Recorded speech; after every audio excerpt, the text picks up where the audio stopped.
So, like, one of my favorite books, Legacy of the Black Gods. I always go back to this when I kind of like revamp my knowledge when it comes to certain things. But there's an interesting paragraph that I wanted to read to you guys on this page and the next. So I'm just going to start with what it says from there. But, you know, feel free to like pause it and read the rest. Okay.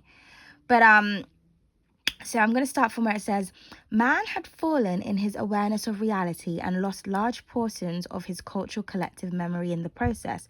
It was several thousand years before he was ready to be re-educated by the gods.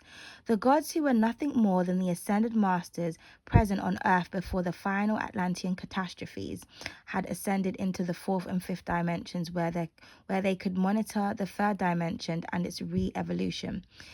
This is where the first secret orders or the mystery schools became established, such as the Nakal schools of Mu and the arcane schools of Atlantis.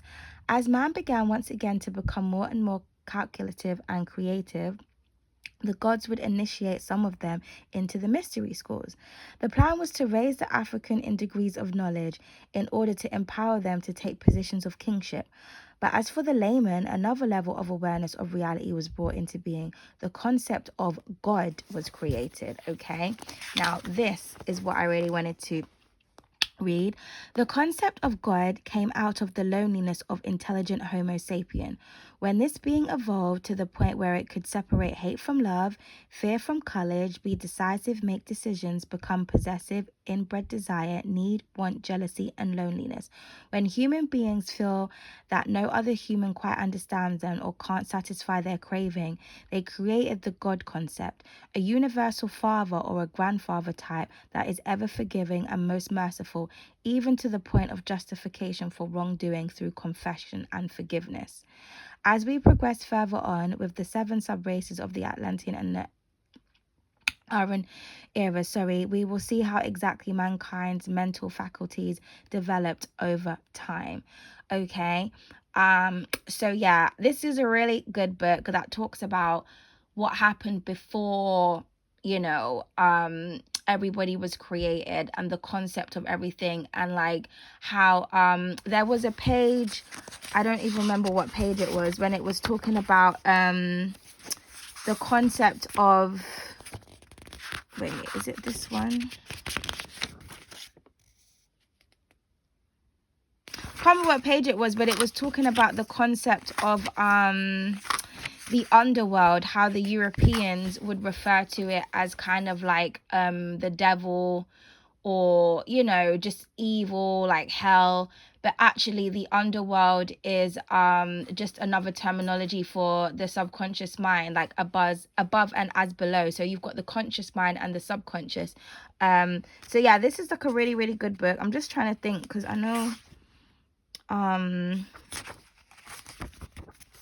okay, 1 second, guys. I'm just trying to see where that was so I can read it.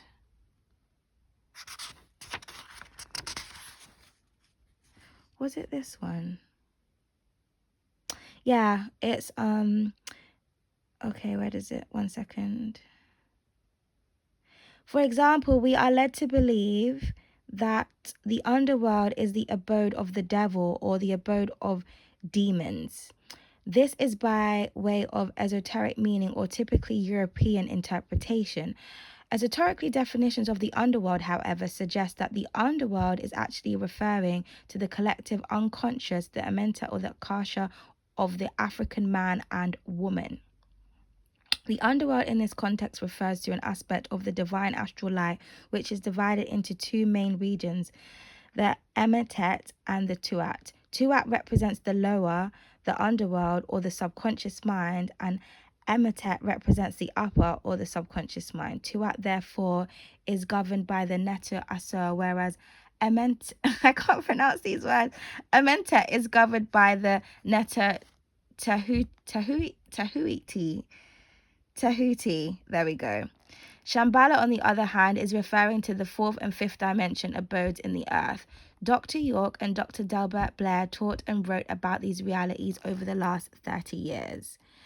So I mean, and then there's the book Hollow Earth. But this is an amazing book with like references as well to other books where they got their information from, that you can also check out. But you know, this kind of just tells you a lot about a lot of things. And interestingly enough, I just noticed unconditional love just popped out here. Let's see what it says about that. Unconditional love is sometimes called the devil or Satan, but we must now begin to understand that it actually has a divine purpose. And once we pass through that energy and on into the fourth dimension, all problems will be resolved.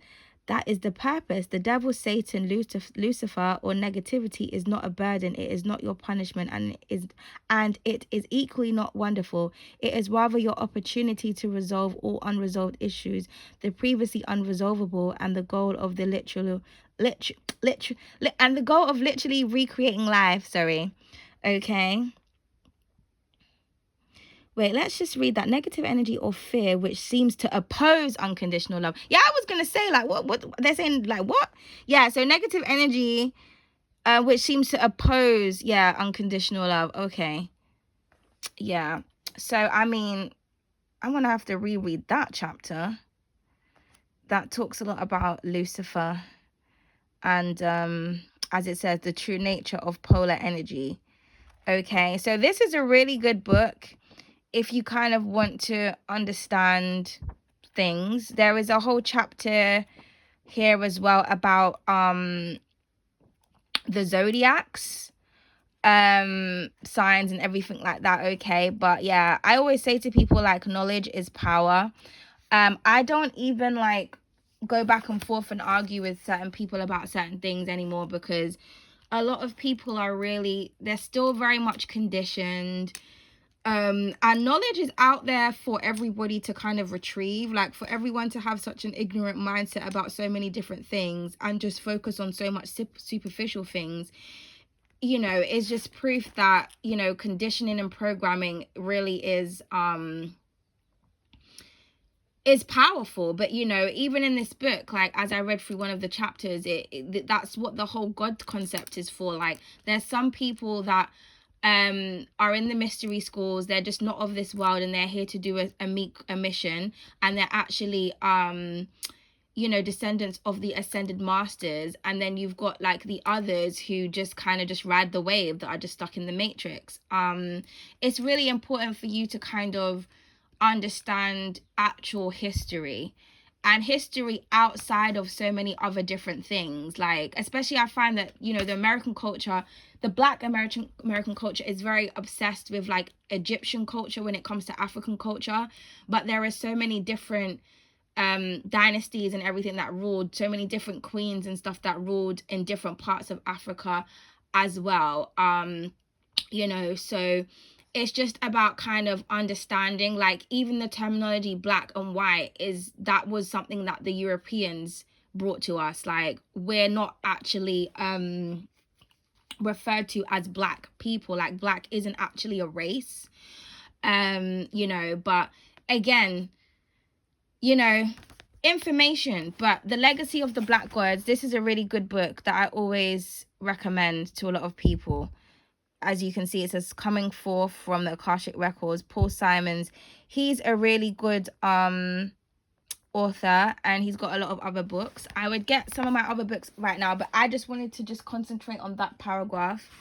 Yeah, just to give somebody to give, well, maybe it's for one person, just to give some people a little bit to think about. Yeah, especially people who like always randomly DM me and want to, like, you know, saying things like, oh, you know, can I have your number? Can we talk? Can we be friends? Like, I'm not a superficial person. I'm kind of done befriending people, like subscribers, because every time I do that, it doesn't really go well. And I feel like people just want to be close with me because they basically want free advice and free readings and free information, and to just suck on my divine energy. And I'm not really interested in connecting with people that are not looking for like knowledge, or don't actually want to learn more about themselves, want to learn more about, you know, why they're here, what their purpose is, or, you know, people that just want to talk to me because they think I'm sexy and they want to fuck. Like, that's not my purpose. That's not why I'm here. That's not a way to get my attention. going through my Instagram and just finding videos of me but not liking my work, not paying any attention to my work, not supporting my channel, not commenting on anything other than just, you know, superficial things is not a way to get my attention. I'm not a superficial person. And that is one of the main reasons as to why I struggle in this society. But at the same time, I have an understanding of my purpose and why I'm here. So it's kind of like, I guess I struggle to maintain relationships with people on my end. Like, I'm just like, okay, yeah, bye. Because people are really surface level, and there's so much more, there's so much to know, there's so much to find out about.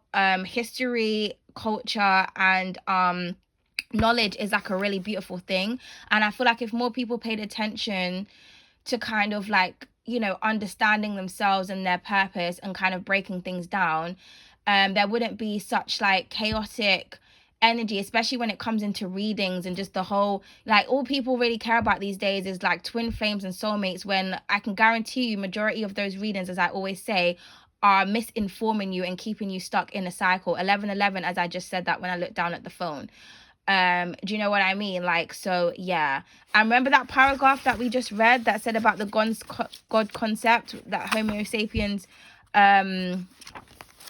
brought about when they become lonely, this, that, and the other. Do you know what I mean? But I'm gonna come back with some more fire from this book, because this is a very good book. But I really encourage people to read. You know, it's, people are so mentally challenged these days. Like, even reading instructions just to order something is like a challenge for people. You know, in terms of like, I always have to repeat and say the information is in the description box, just email me, do this, do that. Like, people get really worked up because their mind has become so lazy, and I think it's really sad. I think that reading is fundamental. Like, people need to know how to read, they need to know how to understand things. They need to know how to do things with their hands, you know, and they also need to know how to appreciate their authentic selves and their natural beauty. And don't even get me started on the natural beauty concept, because I don't know what world we're living in right now, but it's really hard to find a real person inside, let alone outside. I'm here for the truth. I'm here for the mysteries of the universe. I'm here for lots of different things, but you know what I mean? I'm not about the petty shit, the wars, whatever else is going on in the spiritual community, because I just always see tarot readers always like to go at one another, and I just find it really embarrassing, especially because a lot of the times it's the black readers.